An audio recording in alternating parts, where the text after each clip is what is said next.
very high. Joining me for the debate tonight are my colleagues, Conan Nolan, NBC4 political reporter, and Enrique Chiabra, Telemundo 52 news anchor.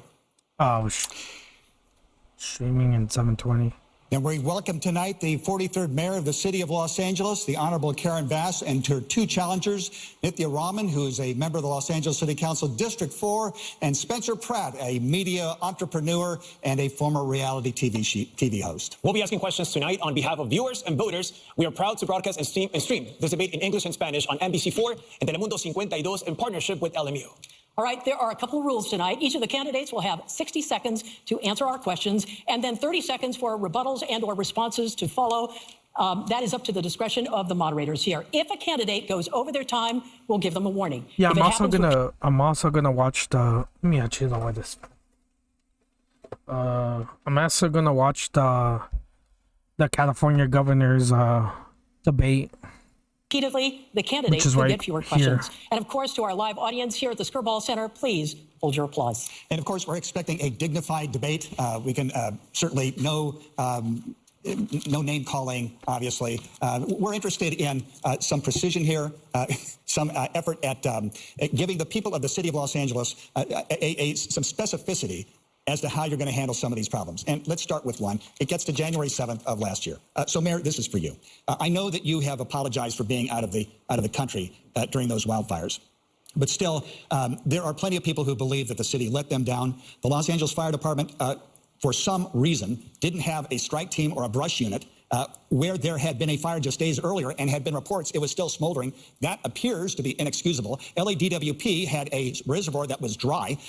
The fire hydrants went dry. So based on that issue alone, articulate for us why you should get a second contract as the mayor of the city.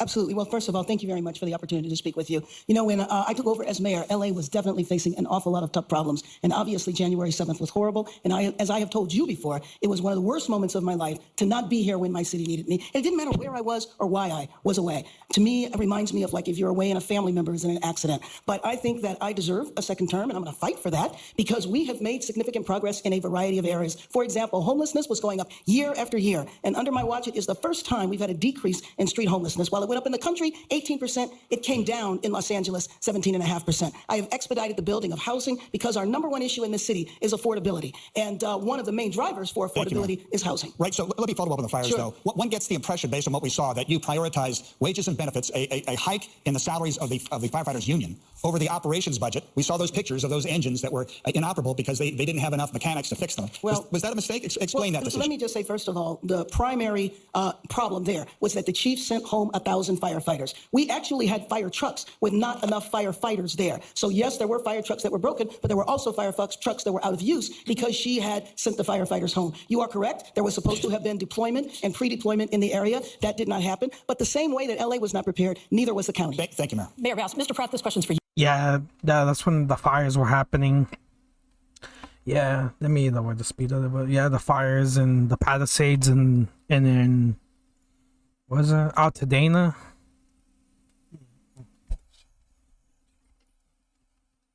Let me come back. Do something. I'm gonna do something real fast. Just give me a second.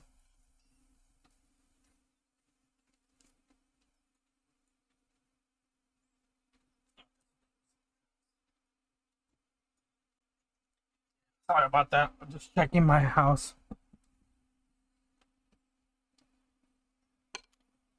Sorry about that. I saw like the windows were. I had my windows fully open and it was like shaking my door. I was like.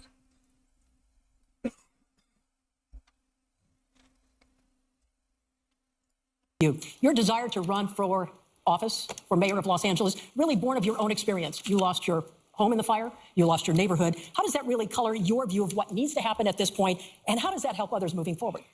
Yes, thank you for the question. To the Mayor Karen Bass's, the 1,000 firefighters that were available, but there was no engines for them because of the $17 million that Chief Crowley had asked the mayor for 9 weeks before.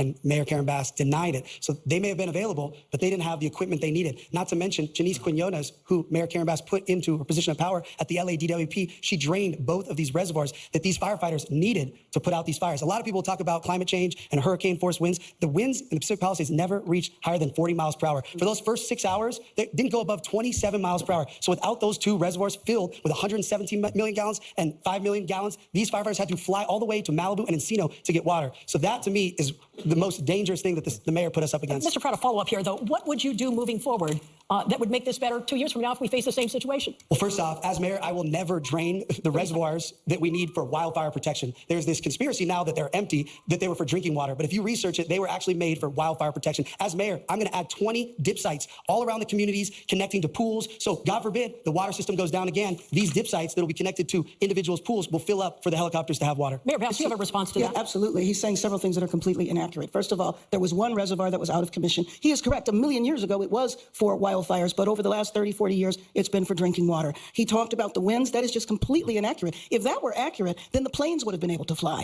And so the winds reached close to 100 miles an hour, and the planes were unable to fly. So if there were reservoirs, if that reservoir had been open, it would not have worked. We had two other reservoirs totaling Mayor Bass. 8 billion gallons that were available, Thank but you. could not fly. Yes, she mentioned me. So she's an incredible liar. Everyone on their Incredible liar. Damn. Spencer Pratt. I don't know. That's crazy. No, sorry about that. I haven't really watched too much of what Spencer Pratt has been. Yeah, I haven't been following too much of LA. The mayor. These must be like the top three. The Nita and Spencer and Karen Bass are like. I know Karen Bass is in the lead right now. Well, I saw somewhere on like some polls that she was in the lead, but let's see. I don't know. Let me just get Google back to it. 40 weather stations in the Pacific Palisades. It never went above 40 miles per hour. Pratt, She is Mr. referencing Pratt, the I have to Altadena interrupt you for a fire. minute. I have to interrupt you. No name calling, She just please. lied, though. Yeah, but no name calling. We She can called me a fact check. liar. I I did don't not. believe she She did. said I did not hear making that. this up. I did not. We're not going to debate the issue. We have a question now for Yes. Councilmember Rahman. Councilwoman Rahman, so your District 4 is a fire-prone district. My question to you is, we've seen that you've introduced fire preparedness motions after January 2025. A lot of them happened after the fire, the Palisades fire. My question to you is, what did you do before that? Because this seems like it's more reactive rather than proactive. So any motions you introduced before January 2025? Yeah, so my name is Nitya. I'm a council member for the 4th District, Oh, it's representing a huge Nitya. Sorry, I mispronounced the name. It's Nitya. Sorry about that. Nitya. percentage of the hillsides.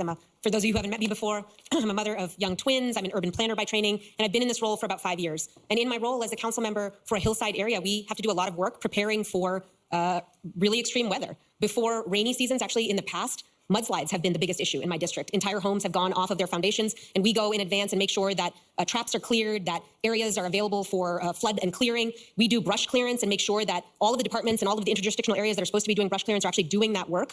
Before this set of fires, we sent out an email. We made sure that we were connecting. But is that enough, just sending an email, especially for your district, the Hollywood Hills, Encino? That's a very big fire-prone area. Well, we didn't have a single home that was lost during these fires. I was at the Emergency Operations Center. I was making sure that I was in communication with all of our partners. I also want to make sure that we understand that the mayor's role is to be the CEO of the city. They are the executive authority in the city. As a council member, you're a legislator. You push for your district, which I did, and I will always do, and I will always keep doing. But really, it is the mayor's role to be prepared and to coordinate before and during and after emergencies to ensure that the city is ready. Thank you, Councilwoman.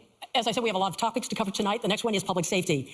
LAPD is reporting the overall crime rate is down, but people repeatedly say that's not their perception. They do not feel safe. We're seeing yet another series of home burglaries in the San Fernando Valley. And just today, federal authorities arrested at least 18 people connected to a drug trafficking investigation. They called it Save MacArthur Park. Mayor Bass, you have 60 seconds for this. Who ordered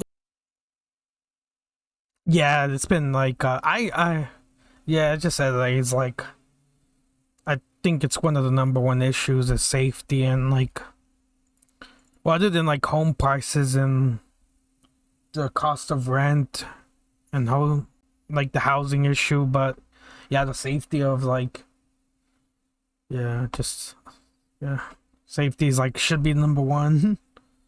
Because it is kind and I'm not gonna say all parts of LA, but just certain neighborhoods is just let's just say kind of risky or sketchy. Yeah, I'm gonna go back to the video.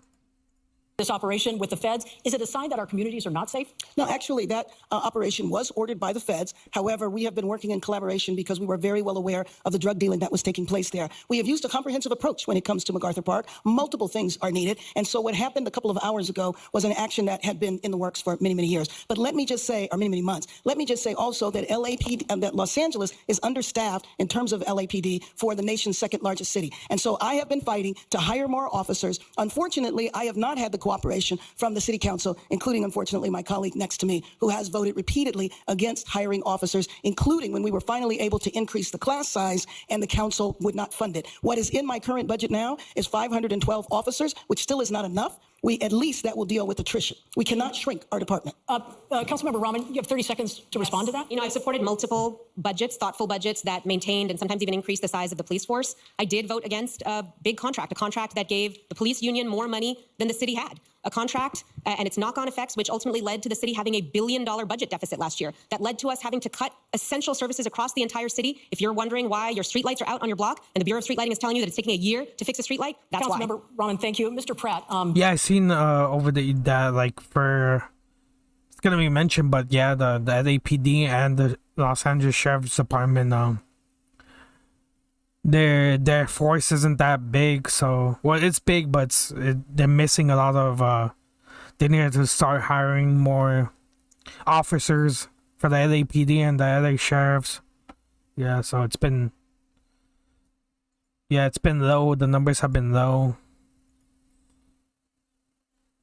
Yeah, let me see if there's a.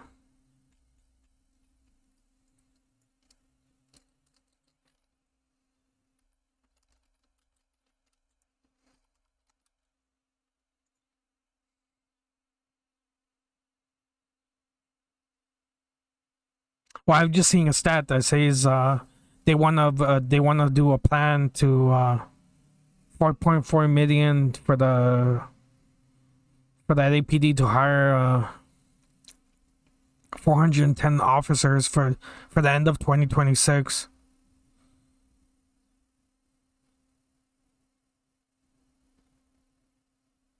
Yeah, I just seen it. 4.4 million. Yeah, also the sheriff's department, needs more hiring for the. They're also down. They're low in the numbers.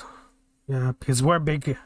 It's a big city, on counties.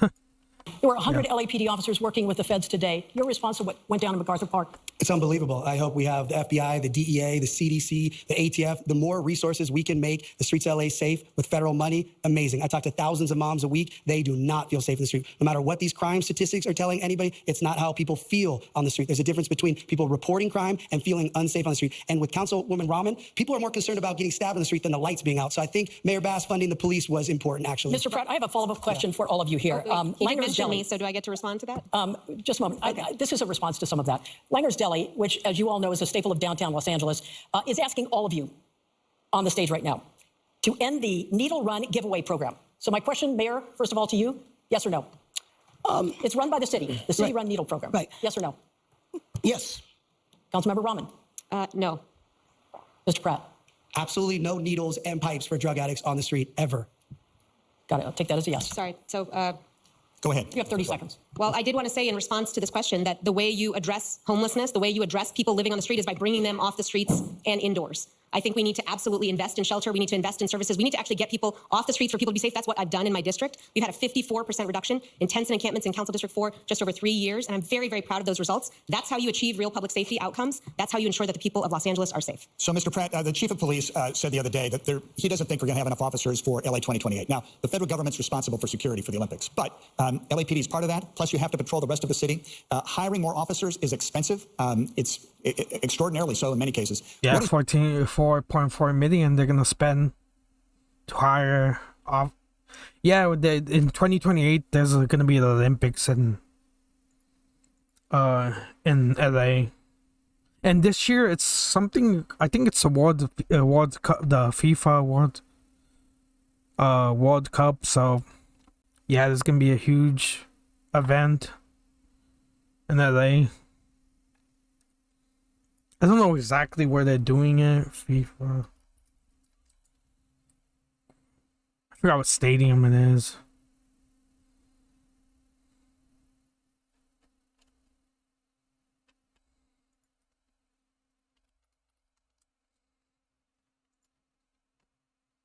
It says United States.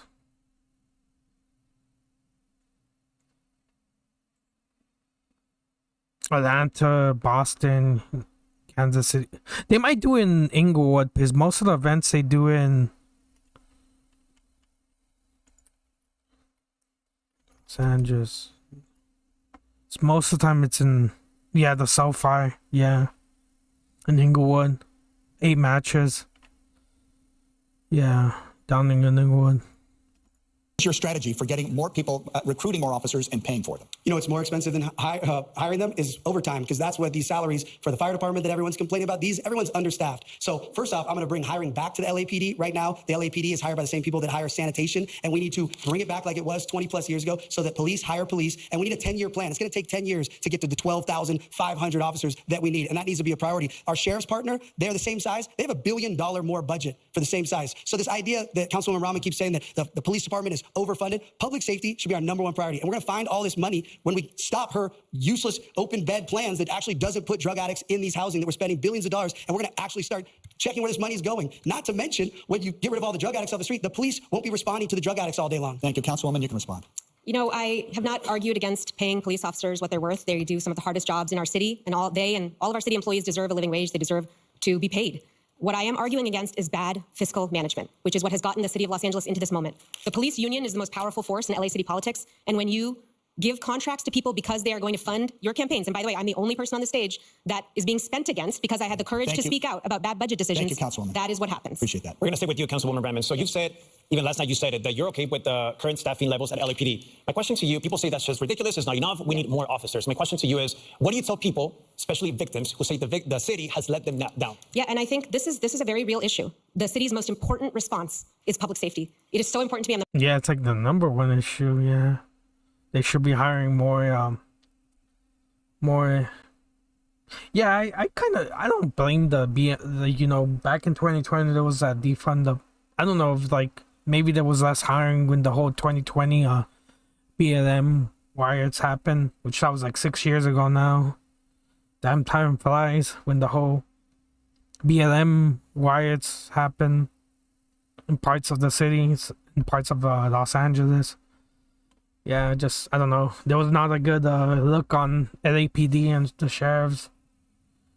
Yeah, in 2020 when the whole George Floyd riots happened.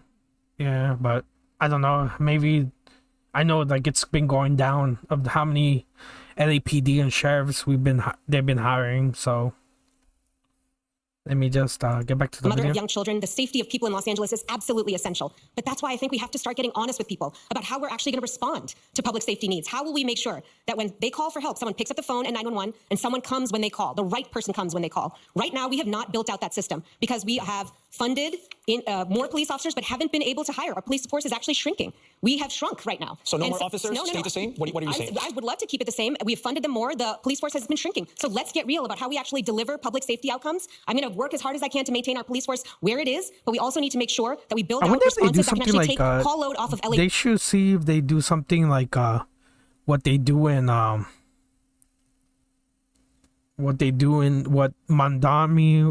Zoan in New York was thinking about, trying to have social workers also come to these calls. I don't know, especially somebody who's suffering from a mental health issue. I don't know. I know there is calls, I think it's in California, it's called 5150, where in Los Angeles, when you can request for someone to be I can't even speak, a psychotic detention, in Los Angeles. I'm looking at it right now. I was looking at it, in Los Angeles, 72-hour hold for somebody who's having a mental psychotic kind of break. But I don't know. But that should be more I don't know what the they should be doing, if they should have more social workers. There's only so much that LAPD can do.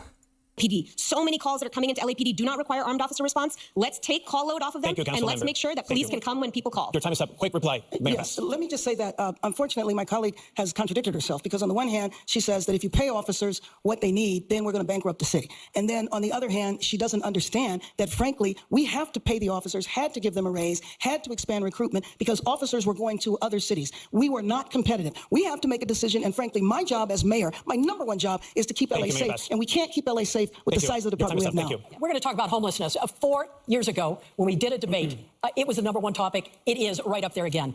This is Yeah, an I issue know. that continues to challenge the city. Homelessness, many residents say I know, it's like the number one issue that's never gonna end in California. In Los Angeles or in California.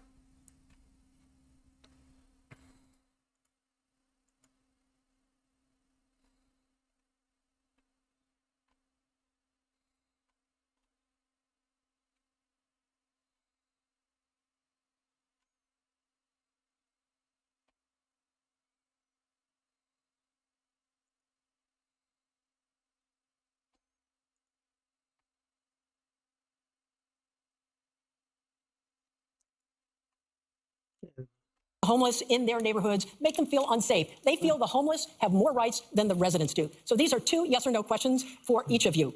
Right now, getting off the street is voluntary. Should that change if a bed or a shelter? I feel like it shouldn't be voluntary. That's the whole thing. Like in LA, it shouldn't be voluntary for somebody to be well, I guess voluntary because you can't, like, criminalizing homeless is, yeah, but it should be like if they catch somebody like with like, yeah, it's a huge. There shouldn't be like if somebody keeps like just there should be more like mental health institutions. Yeah, just freaking yeah, sorry. There should be more for mental health institutions in California and in Los Angeles, which but they're all voluntary. That's the thing. If somebody doesn't want to get off the street, they stay on the street. Is available. Mr. Pratt, we're going to start with you. Yes or no? It's illegal to live on the street. So, yes, everyone needs to go inside. Okay, Mayor Bass. Everybody needs to go inside. Making it illegal and arresting people is not the way to solve this problem. Ms. Rahman. Yes, people need to go inside. When they're offered shelter, they go inside. You don't get an opportunity It is illegal. to say no, so it's unanimous here. Next question. Do you support the ordinance that restricts encampments in front of schools or daycare centers? Mayor Bass, I'm going to start with you. Yes, or no? Ms. Rahman, yes or no? I support keeping our streets safe. I did vote against the structure of this particular ordinance. And it is because, at its best, yes or no? it does not, the way this ordinance was structured, It's no. it Yes or no? does not Yes or no? keep, it We'll does take not that keep as a our no. children safe. It Okay. does not Mr. keep our Pratt. children safe. No, Mr. it Pratt. doesn't keep our children safe enough. It's a simple yes or no question. Mr. Pratt. What I was saying is she's fighting because she doesn't think there's a difference between 1 foot or 500 feet for kids' safety with drug addicts with machetes Again, in front we'll of take schools. that. Yes or no? Of course, we do not want encampments in front of schools, parks, daycare. Okay, I don't right. want vehicles. Mayor, you had talked about Inside Safe. Let's go into that a little bit. You've suggested that there has been progress made, but even the Los Angeles Homeless Services Authority, which the city contracts with, has said that upwards of 40% have left and gone back to the street. I mean, there's a concern that a lot of money is being spent. There's been some progress, certainly not enough. I'll have you defend your program. So, Conan, I declared a state of emergency on day one because I know that what Angelenos want to see are their streets clear.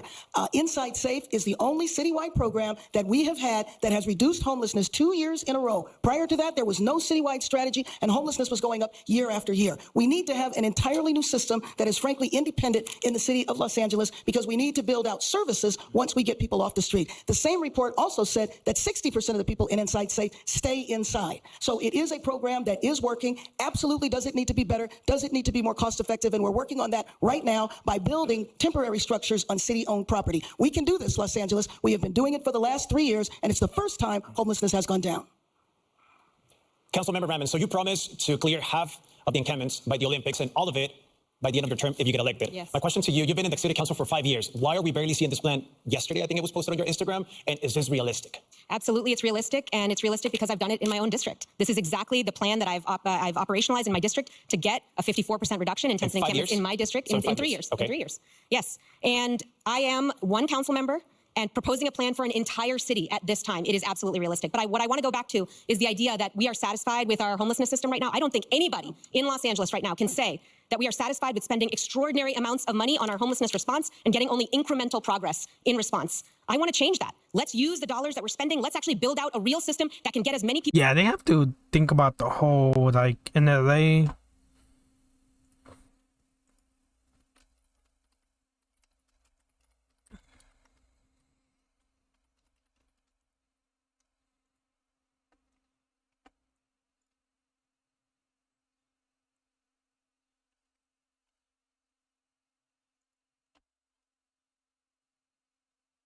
Yeah, New York and LA, they have to really think about like how they do the whole system of the, yeah, just more like just more help for them and more,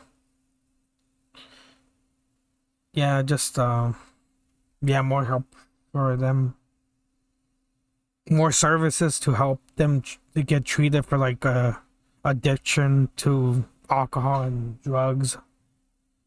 And if they have mental health issues, more programs. Yeah.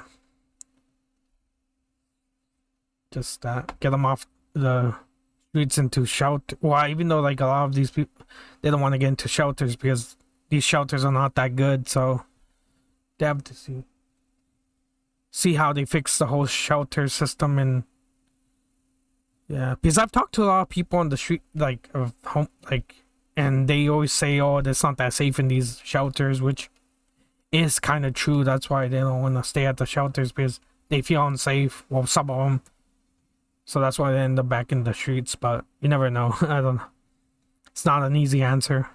Indoors as possible. Let's not put them into $100,000 a year motel rooms for a year or more per person. This system is not fiscally sustainable, and we must work to end this crisis with urgency and with accountability right now. So you'll not make a years into the future. commitment to clear all the encampments by the end of your term if you get elected. Yes, that's correct. Absolutely. Yes, Mayor. I have to respond because I know the statistics she's talking about in her district, but the statistics are there because of Inside Safe, because she has called on Inside Safe repeatedly. I took the initiative to go into her district to make sure that encampments were cleared. We absolutely need a new system, and it has to have a comprehensive approach. Right. And there's no rooms for $100,000. We need to move on here. Sorry, Mr. Pratt, you have been excuse critical me. of what you consider failures of the current administration on this issue. You advocate for what some have called get help or get out of the way. What is that, and how do you do it? I don't know who made up that name. First off, I just want to say, Councilwoman Robin acts like she doesn't have any authority with this homelessness. She was the third most powerful person in city council. She runs the homeless housing thing. She acts like this is just Mayor Bass. First off, Inside Safe, I like to say Inside Safe makes all of us outside unsafe. The reality is no matter how many beds you give these people, they are on super meth. They are on fentanyl. The DEA statistic says 93% of this is a drug addiction problem.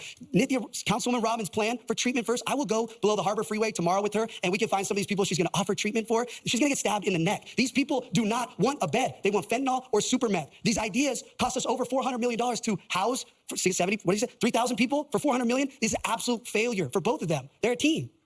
So, Councilmember Rahman, you have 30 seconds to respond. I want to just say to everybody who's watching today, you're going to watch today as Mayor Bass and Spencer Pratt attack me because they want to run against each other in the general election. Each of them thinks that running against each other is what's going to help them win. And they don't want to run against me because my ideas, which are based on real results in my district, which are based on real data, a real analysis of the system, and a focus on accountability and using every dollar as effectively as possible, which we have done in my district. I want to take this citywide. This is why this is happening today. Councilmember Rahman, you're out of time. I'm going to give each of you 30 seconds to respond to this. I would Mr. love Pratt, to I'm going to start with you, and then I'm going to go to Mayor Bass. First off, Mayor Bass and I are definitely not working together.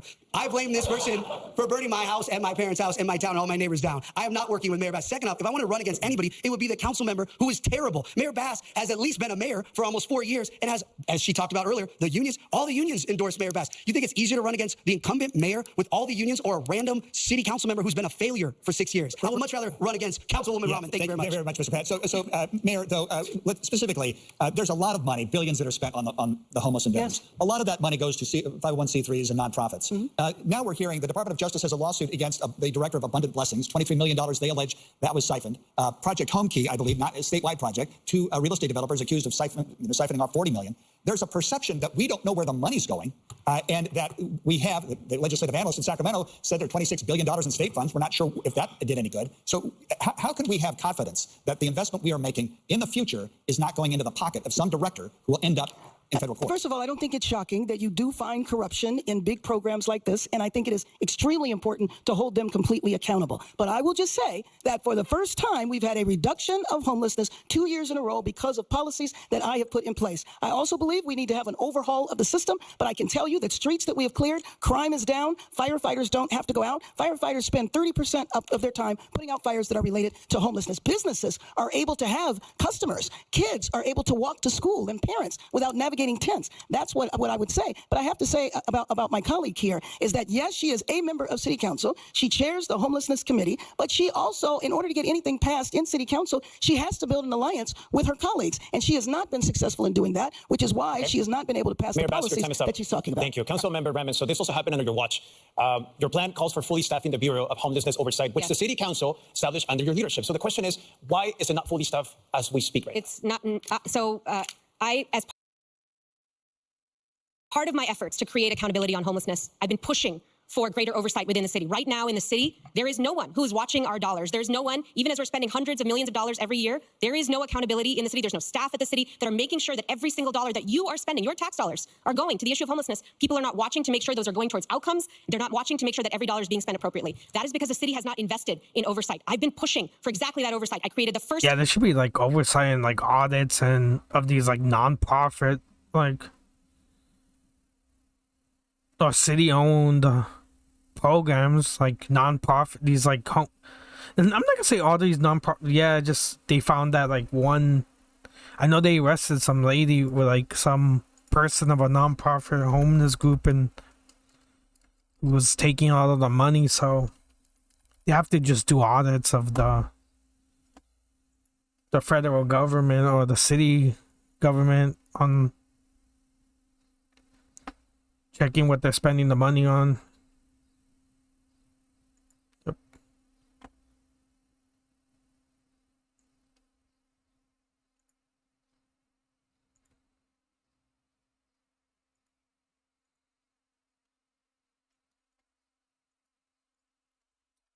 Yeah, just audits and checking these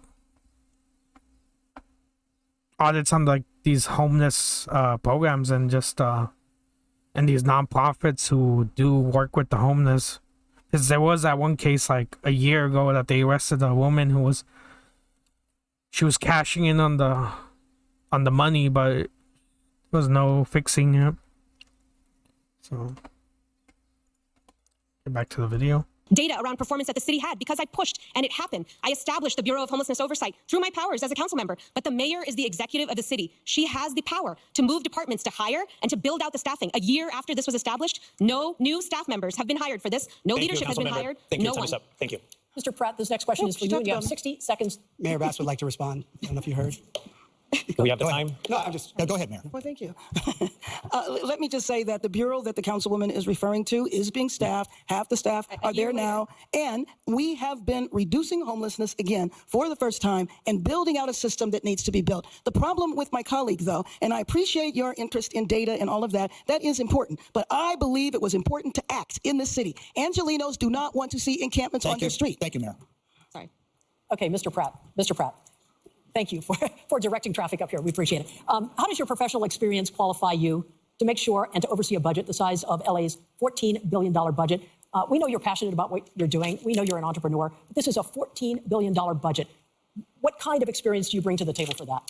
Well, thankfully, I have common sense, and I'm humble. I have humility. I'm going to surround myself with the smartest people in the world because I actually don't have to balance the budget. The mayor doesn't balance the budget. She has a CAO. She has a team, and we're not going to say she has the best team, but she has a team, and they balance the budget. My job is to be, as crazy as this will sound, I'm the adult in the room here at Spencer Pratt, and that's what it's come to. And so I plan on putting people that actually want to make sure all of our money, like Councilwoman Rahman was saying, is accounted for. Pure transparency, every dollar, all of our tax money. And to get back to what Councilwoman Rahman was saying about that, in her own district, she let one of these NGOs, a building was on the market for $3 million. It sold for $8 million to the NGO with that tax money that she's so concerned about. She wants to watch it all. She can't even keep track of the NGOs in her own district stealing our tax money. So when I'm doing the budget, we're gonna make sure no one's stealing our money.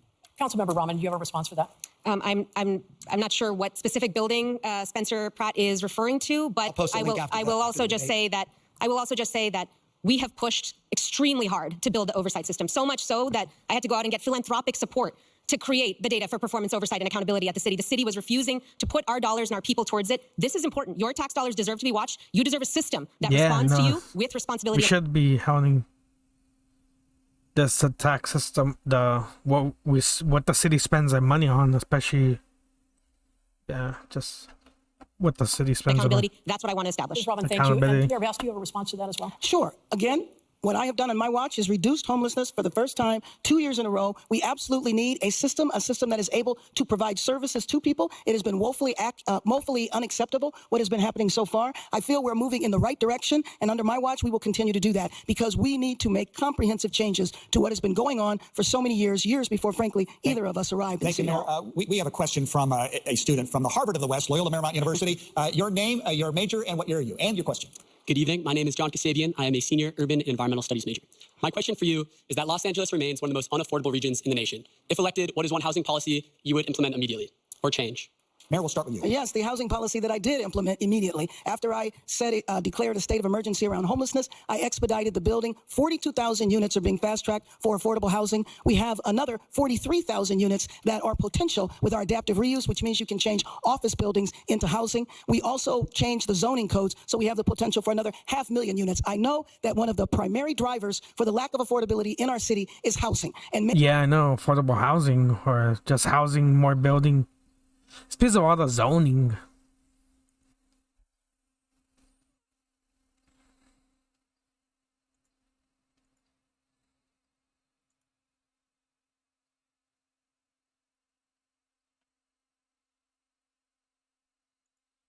making sure that people can afford to live here. So that is how I have focused on addressing the affordability issue. Now, there's a lot of other factors that come into affordability that we can't control, such as the price of gas or what is happening 3,000 miles away. But Yeah, I know, the price of gas and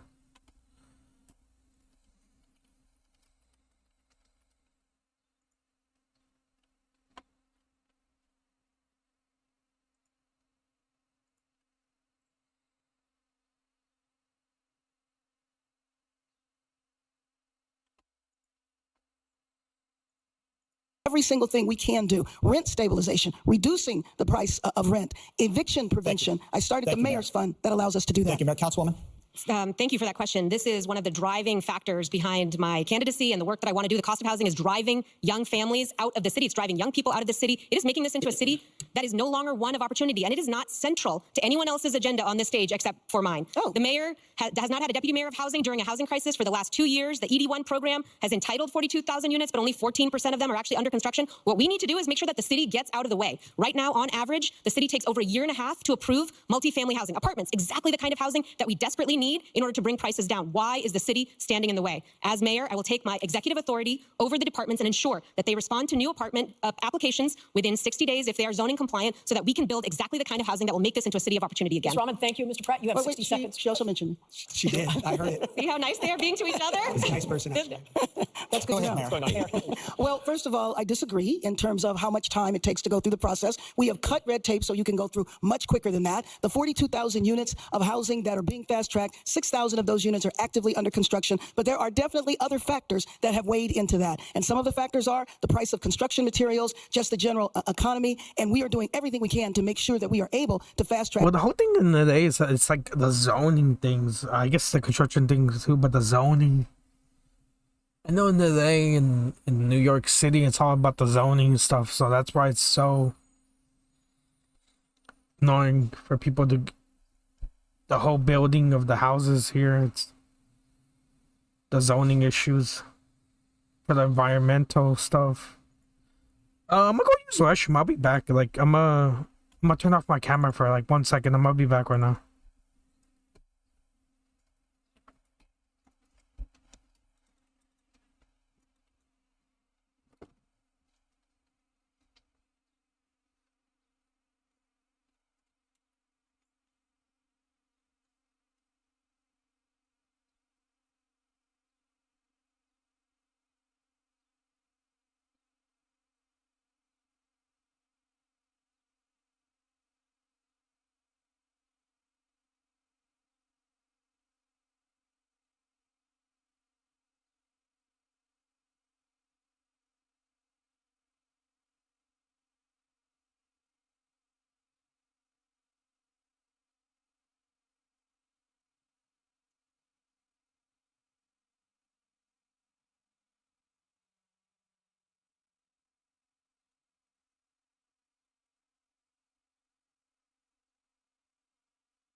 I'm back. that housing. We want to see people moving right now, which is why we've come up with a variety of ways in addition to that. Thank you very much. Mr. Pratt, are you ready? I am. Thank you so All right, much. you have a minute to respond. Well, the good news is when I enforce the law and clear the street of the drug addicts that have taken over 40 blocks of downtown LA, abandoned buildings that have drug addicts just lighting them on fire every other day, I will have potentially 20,000 units available to build. And thankfully, I spent a lot of time in a town that has a lot of builders, and I see all the new 3D printing and the potential, how fast we can do it. And with this ED1 that Mayor Bass is talking about, I met with a developer this week, Carlos, and he said, yes, she did an initiative where she fast-tracked it 6 months. It's been 2.5 years, and he hasn't been able to get his permits. The best part is some of these developers that are taking all our tax money are charging $750 a square foot for stuff that should be costing $250. And Councilwoman Rahman, this plan that she's going to build all these units, guess what? She's going to sue all the people that actually rents to the tenants, and then they're not going to even want to rent to anybody because she wants people to squat in there for a year and not pay. So I don't know how her plan's going to work. Councilmember Rahman, you have 30 seconds to respond. And then Conan has a question that coincides with all of this. Please. Great. I mean, I'm not sure how to respond to that vision of Los Angeles. This is a MAGA Republicans' idea of what Los Angeles looks like. This is really not the city that I love so much. We need to make the city so much better. Yeah. We have to work so hard to ensure that this city works for everyone who lives in it. And crucial to that is actually ensuring. I'm sorry, I was still speaking. Okay, continue, Council. Okay. Okay, so if you don't mind. The governor the other day expressed frustration, Mayor, with you. It appears the city has delayed the implementation of Senate Bill 79, that is high density along transit lines. Yeah. I know that you wanted him to veto that law. He didn't. I know, Councilwoman, you supported that law. Mr. Pratt, I'd like you to weigh in. I don't know if we need a minute for all of this, but can you just tell us, with regard to building transit, a lot of neighborhoods are concerned about this, high density, up to 9 stories at transit lines. Why did you want to delay that, Mayor? What, did I want to delay it? Right. Well, first of all, I don't support Sacramento saying that this is what we need to do here in Los Angeles, especially our city, where we are very much committed to building housing. And I feel, especially after all of the units that I talked about, we are on track to build housing. We need absolutely more housing built. Yeah, more housing, but I don't know. SB 79 basically says you can build it in any residential area, and I don't believe that that is necessary. In some areas, and I always talk about Sherman Oaks, they don't want their individual neighborhoods disrupted, but they are very open to building housing on their commercial strips. Councilwoman Harris Dawson is the perfect example where on Crenshaw Boulevard, you see hundreds of units being built, but the single-family homes are not disrupted. There's ways to do it. We are on our road to do it. We did not need Sacramento to tell us what to do and to mandate what we were doing. Thank you, Mayor. Councilwoman? Here's why SB 79 and other state laws keep coming down on us, because the city of Los Angeles is not taking responsibility for the demand for housing. We are not building housing at the level that we need to address our housing shortage. And when we don't build that housing responsibly, when we don't take responsibility for it from the very top, including from this mayor who's pushed back against these state mandates, they come in and impose these mandates on us. Here's what I would do instead. Let's actually plan for the housing that we need. Let's build out the neighborhoods that we want to build. Let's make them beautiful. Let's actually solve for the kind of density and affordability that the state is asking us to do. We can do it if we plan for it. And as mayor, that's exactly what I would do. I would ensure that I would use the executive authority in the mayoralty to make sure that every department was planning for density in ways that Angelenos welcomed, so that Sacramento didn't have to intervene. In the absence of that, this is what happens. Thank you, Mayor. We'll get to you. And Mr. Pratt, it would seem to me you agree with the mayor on this topic, but I just want you to asking you about density development imposed by the state. Yeah, to be clear, I just said I'm going to have 40 blocks when I get rid of all the drug addicts that are sleeping on the sides of all these empty buildings. So we will have so much high density. I'll have so many bike lanes for mayor, or excuse me, common ones like prison-like boxes, but I think they should have some style. Not to mention the fact that Councilwoman Rahman is fighting Mayor Bass on Sacramento, where she just was telling me, this is LA, this is LA. Where's her LA pride? Okay, Mr. Pratt, listen, you can answer this next question because it relates to it. Downtown Los Angeles seems to be in a state of crisis. The high-rises there, the office buildings are worth a fraction of what they used to be. That will impact the budget, by the way. You have a graffiti tower. You have a $500 million bridge, 6th Street Bridge, where somebody ripped out 38,000 feet of copper, so it's in the dark. You have restaurants, Kohl's at 6th and Main, Clifton's at Broadway and 8th, that survived the Depression, Prohibition, and World War II, but they can't survive the human feces outside the front door. They're closed. What is your plan for downtown? Can we afford to let it die? I know downtown is downtown's a mess. I don't even know what to tell you.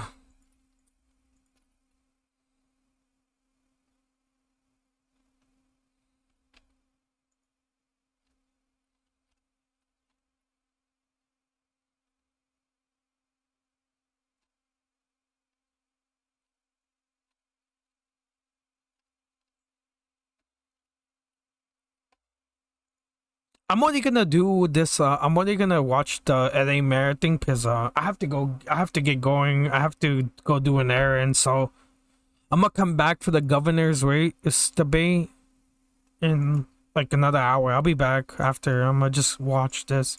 And Ms. Rama, we'll start with you. Would you agree to bring city workers back full-time to the office in order to help some of the businesses? I think we do definitely need to bring city and county workers back. We bring in our office, we have people in the office 3 days a week in order to be able to address issues. There are some workers that should be in the office much more, and there's others that can be there 3 days a week, but absolutely. That is not the only intervention that downtown needs. And right now, the lack of care that's being demonstrated in downtown LA is part of our broken status quo. Downtown LA needs attention, and it needs real care. It needs more public safety officials on the streets. It needs work with businesses to ensure that businesses aren't just fleeing downtown LA, that they're actually staying there. It needs regular cleanups. It needs real maintenance. It needs a strategy. Instead, what Mayor Bass has done is to dismantle our economic development department. We don't have a strategy to keep businesses here in Los Angeles, and we're watching as they walk away from this city instead of investing in it. That's the kind of investment that I want to encourage people to make by actually investing in a real economic development strategy for LA. Mr. Pratt, how do we solve this? Are you want to bring workers back into the city full on? I mean, what's the solution for this problem? He mentioned a lot of problems. What's your plan? Thank you, sir. Well, first off, I was just talking to my friend Rachel, who works in downtown LA. Downtown is so unsafe now that they have to serve the food. All the employees have to eat inside. They can't risk going out. That's why all these beautiful restaurants are closing, because it's so unsafe. So before we require city workers to go back into any buildings, we need to enforce the laws on the street. Councilwoman Rahman is talking about safety, yet when animal rescue activist Rebecca Corey came in and said the dogs are being tortured and abused on the streets of downtown, she walked out of the hearing. She doesn't care about safety. She doesn't care about anything she's talking about. At least Mayor Bass pretends to care. Mayor Bass, can we afford, and you've got a minute to answer this question, can we afford to let downtown LA die? As No, Connor we pointed out, absolutely cannot but it's afford. in a crisis situation at this Absolutely. point. It And seems so- to be going the wrong way. So let me just tell you that we absolutely cannot. Downtown is the center of our city, and it is an economic engine that absolutely needs to be attended to. We have a strategy that is working. We are working with the downtown business associations. We are increasing public safety there. That's why I did the adaptive reuse ordinance, which allows for the office buildings that are vacant to be converted into housing, and those conversions are taking place right now. That is why we have to deal with the street homelessness that is there. There needs to be massive intervention there. And then, of course, there is the convention center. And the convention center is a long-term investment that we have to make in our city, because the more people you have downtown, whether it's a convention or people coming downtown for concerts, is a way to make the city more safe and downtown more safe. And my number one obligation is to keep our city safe. So downtown is absolutely critical. Thank you. All right, moving to our Councilmember Rahman, would you like to respond to that? To The mayor and what she's talking about there? I mean, look, I feel like we're having a theoretical conversation here about the direction of our city, which is being led currently by our mayor. Our mayor is the CEO of the city. She sets the direction of the city. Right. And if you are satisfied with the status quo, then I've got great news for you. The incumbent is on the ballot. What I'm here to say is that we need more urgency to respond to the issues right now. We need real plans. We need real efforts to make sure that we're keeping businesses here, that we're keeping workers here, that we're keeping residents in downtown LA. That is the strategy and effort that I want to bring to this role. Councilmember Rahman. Councilwoman Rahman endorsed we- Mayor Bass 2 weeks before she ran for election. 2 hours before the candidacy closed, she endorsed Mayor Bass. So all of a sudden now she has all these problems with Mayor Bass. They do Thank you, photos Mr. together. Mr. Pratt. Oh, sorry. We have so many more topics, and you know what? I know we're passionate. You're passionate about what we're talking about, but voters really want some concrete evidence here, and they want people Yeah, to direct. but she referenced moving me. along, I need Mayor, to I'm so respond sorry to to that. have to cut you That's off. supposed to be part of the rules. Yeah, go ahead, Mayor. I haven't been offered that in a lot of this debate. So Well, I the think I'm joining you there. Absolutely, the status quo and breaking up the status quo and dealing with the bureaucracy is exactly why I ran. And I started doing that by addressing homelessness, but also by bringing coalitions together to make sure that we can deal with downtown. Did you know that we are the only major city that does not have a comprehensive infrastructure plan? So it's been haphazard up until now, left to the wishes of every single council member. I have instituted and started a comprehensive infrastructure plan Thank you, and Mayor. moving right away into replacing 60,000 solar lights. Thank you, Mayor. from Are we good copper. on this topic now? Because this next topic, a lot of viewers, when we put up the QR code, wanted to know about this. It has to do with the film and television industry. A lot of people think we're nowhere close to where we should be. I know it bounced back the first part of this year, but it's at least 30% below what it was pre-COVID time. So the question becomes, and Mayor, I'm going to start with you, do we do enough to keep production in Southern California? Well, You have 1 minute. let me just tell you what I have done. In working with the industry, we have expedited permits. I established one person who is a czar to provide concierge services for the industry. We also lowered the costs to do filming in Los Angeles. So, for example, the observatory, we reduced those amounts by 70%. We are beginning to bring the industry back. And I'll tell you, this has been a long-standing issue of mine. When I was in Sacramento and served as speaker, I did the first tax credits and also promoted and advocated for those tax credits here in Sacramento. We have a long way to go, but we are absolutely making headway because of policies that I put in place. Mr. Pratt, are we doing enough to bring Hollywood back?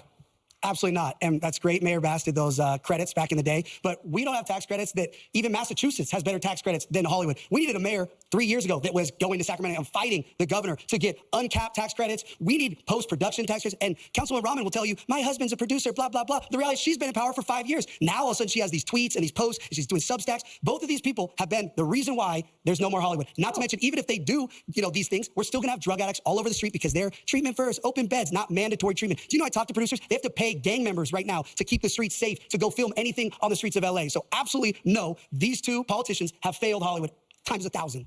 Councilmember Rahman, if elected, what would you do Yes. differently here? Is enough being done? I would say, this issue is very personal to me. My husband has been a longtime writer in the industry, and we desperately need to keep Hollywood here. And I feel like the mayor's role is really to be the loudest advocate for the best possible version of the policies that we need, including a tax credit that has no cap, that is guaranteed years into the future so that production, so that studios can actually invest here and they know that they can invest here. We need to make sure that we're reducing red tape in City Hall to make sure that productions have no bar to being able to film here. I also would create a real film office here. We don't have enough people at the city to make sure that filming can happen quickly and efficiently. We need people who know the industry and know the city and can make sure that we're working across county jurisdictions. That's what happened in Baywatch. City and county weren't talking to each other. Let's make it possible for us to actually do the work. I feel so strongly about this. And Angelinos in the industry need a fighter. I will be that Thank you. fighter. Excuse me. Thank you. Excuse me. We have to move on. Really quick, she 30 never, seconds. in her time in there, she feels very strongly about it, but never offered one motion. And when motions came up on the industry, she either recused herself We or gotta move got on. up and walked out. Thank you. Thank you both. We gotta move on. Sorry. I am so sorry. We have to move on. We have a very important topic. So let's talk about immigration. Immigration after what happened last year, that was a really big deal. So I want to ask you all three. This is a yes or no question and answer. So there's an LA council member. He wants voters to decide. He is saying that non-citizens, should they be allowed to vote in local elections? Is this a yes or no? Mr. Pratt? No. Mayor Bass? It depends. It's not a yes or no. Depends on what? Well, first of all, when you say non-citizens, it doesn't mean they're here illegal. It doesn't mean they're undocumented. They could have green cards. They could be here perfectly legal. And there's a lot of states and cities that do that on very, very local Sorry about elections. that. We have to see what the councilman is proposing. Councilmember Bremen? Yeah, I would say, Non-citizen? again, it does depend. In other places, school boards have was a yes or no question. non-citizens, Yes or no? non-citizens who vote Mr. Pratt, I have a question for who are you. You residents told who vote for NBC these. News a few months ago that you want LAPD to take care of, so if you don't want ICE to be here in the city, so the question is, you want LAPD to do enforcement as ICE? No, that's not what I said. What I said is, when I'm mayor, I want to enforce all the laws and get all the drug dealers, the murderers, the child traffickers, the rapists. And if they're legal or illegal, if they are a danger to our site, I want them off our streets. So that's why I said ICE won't be coming here because I'm going to end up, everybody they're supposedly looking for, they're going to be in jail when I'm mayor. So That's not what ICE was doing. Okay, we're moving ICE on. was chasing people in car washes. ICE was chasing people in Home Depots and picking up vendors selling fruit. The majority of them, over 70%, had no record, no police record whatsoever. That is not what was going on in here. I was against it. I physically went out and did everything I could to stop it, and we'll do that again. was that phone call when you were like, hello, please don't come here? Just to be clear, I didn't say what she said. I said I'm going to target all criminals. So she just put words That's in not my- what I said. Okay. He asked me Thank what I you. said. Final question for all three of them. In another hour, there's going to be 7 candidates for governor. The governor's going to be there at one point. Very quickly, just a line. What do you need from the next governor to help this city? Ms. Rahman? We need support we need financial support when our federal administration has abandoned us. We need to make sure that we are able to fund the programs that we need. We need to be able to make sure that we can ensure that the city is vibrant into the future. We absolutely need a governor who is going to fund that full film tax credit that we need. We need the support in the absence of support from the federal government. Mr. Pratt? What do we need The from next governor. What do you need from that person? Personally, the governor needs to clear all his dead fuels around our community so more communities don't burn down, all the dead brush surrounding Sunland, Tahunga, Bel Air, Brentwood, the Valley. So there's a lot of dead fuels that they leave because they care more about plants over fuels. I would start with there. Second, we need to make sure this home key, this homeless billions that's laundered through these NGOs, we need to have where you require treatment. Right now, they make it so someone like Mayor Bass has to fight. Even if she wanted to require treatment, they have to fight Mayor Bass because they say, no, you can do drugs inside of these $1 million rooms. So I would say we got to stop the money Mayor laundering. Bass. We need cooperation from the governor. For example, we need the governor to support us in cleaning up our highways, doing the landscaping. It looks a mess. We need the graffiti removed. We need the governor to restore the money for homelessness that was cut by 50%. We need the governor to front fund the money for FEMA because while we're waiting for it to come from D.C., we need to do undergrounding in the Pacific Palisades. And there's a lot of things that we need from Sacramento. It is fortunate that I serve there. I know how to work in Sacramento. I know how to make it work for us. I've had to change laws to help us here. I've also had to do the same thing in Washington, D.C. Need them to advocate for the insurance industry and the banking industry so that people can rebuild in the Pacific Palisades. All right. Thank you so much. Time flies. Special thanks to our candidates tonight, our partners at LMU, and of course the Skirball Culture. Yeah, good debate. I'm gonna get going. I'm gonna end the stream. See you guys.